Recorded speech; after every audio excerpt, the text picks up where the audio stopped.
लेकिन वर्षा के चलते उसे स्थगित करना पड़ा।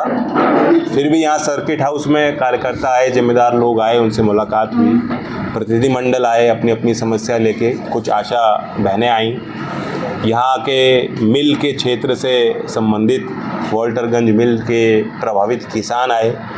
उनकी इच्छा ये है कि यहाँ मिल, क्योंकि गन्ना का क्षेत्र पहले भी रहा, अभी भी अच्छी फसल है, तो उस कार्य क्षेत्र को फिर आबाद किया जाए, यहाँ मिल दोबारा संचालित हो, कोई यहाँ निवेश करे, राज्य सरकार भी उसमें अपनी दखल अंदाजी करे।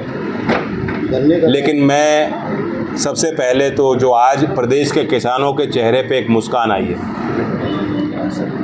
और शायद आज किसान महसूस कर रहे हैं कि जो बात किसान के दिल की है वह बात जो उसके ज़ुबान पे नहीं आई, लेकिन मुख्यमंत्री ने उस बात को समझा।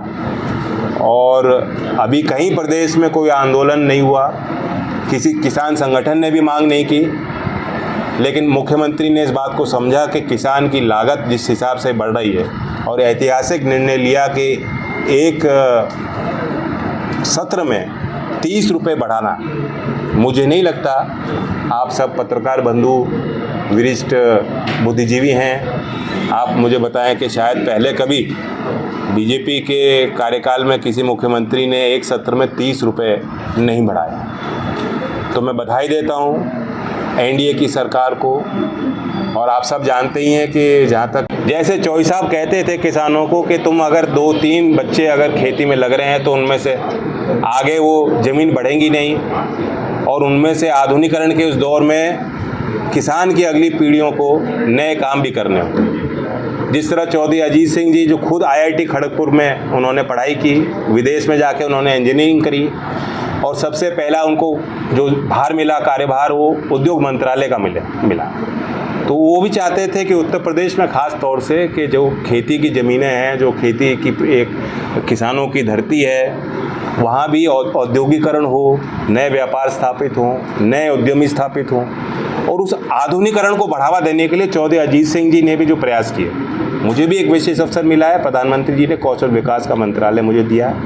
नए भारत में, 21वीं सदी के भारत में, राष्ट्रीय नहीं अंतर्राष्ट्रीय मानचित्र में एक वर्कफोर्स के, एक कामगार की जो इज्जत और सम्मान है वो भारतीय कामगार की है। दुनिया भर में आवश्यकता है कि एक कौशल प्राप्त करने के बाद युवा वहाँ आके काम करें, चाहे वो हॉस्पिटैलिटी के क्षेत्र में हो, चाहे टेक्नोलॉजी के क्षेत्र में हो, चाहे सेमीकंडक्टर के क्षेत्र में हो। शायद एनडीए की सरकार जब से यहाँ बनी है उत्तर प्रदेश में, इससे पहले किसी ने कल्पना नहीं की थी कि यूपी भी सेमीकंडक्टर इंडस्ट्री को अट्रैक्ट करेगा। मई 2025 में भारतीय सरकार के कैबिनेट ने 3700 करोड़ का फॉक्सकॉन और HCL का एक जो है प्रोजेक्ट, उसको हरी झंडी दिखाई है। 3700 करोड़ रुपए का निवेश सेमीकंडक्टर में अब यूपी में होने जा रहा है। इससे पहले भी कुछ प्रोजेक्ट्स हैं जिनको शुरुआत की गई, हज़ारों करोड़ रुपए निवेश हो रहा है। लेकिन सेमीकंडक्टर इंडस्ट्री तब स्थापित होगी जब उसका वर्कफोर्स होगा, जब कामगार उनको मिलेंगे जो प्रशिक्षित। पहले आपने कभी इस तरह का रथ संचालित होते नहीं देखा होगा, तो एक नई पहल है। और जो एजुकेशनल संस्थाएं हैं, जो इंटर कॉलेजेस हैं, जो गवर्नमेंट कॉलेजेस हैं, और जो प्राइवेट यूनिवर्सिटीज़ भी हैं, उनके छात्रों के बीच में इसको हम संचालित कर रहे हैं। मुझे पूरी उम्मीद है कि शॉर्ट टर्म ट्रेनिंग कोर्स है, उसके बाद नेशनल स्किल सर्टिफिकेट बच्चों को मिलेगा, वह भी बहुत वैल्यू का है उनके लिए, बच्चों के काम आएगा।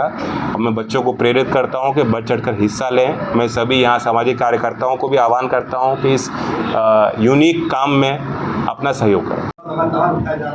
मुझे बताओ, महंगाई क्या उत्तर प्रदेश में हरियाणा से ज़्यादा है क्या? ये बिहार से ज़्यादा है? हरियाणा में गन्ना मूल्य यहाँ से ज़्यादा है। मैं इतना कहूँगा, यूपी के किसान अभी उनको खुशी है, कोई शिकायत नहीं है।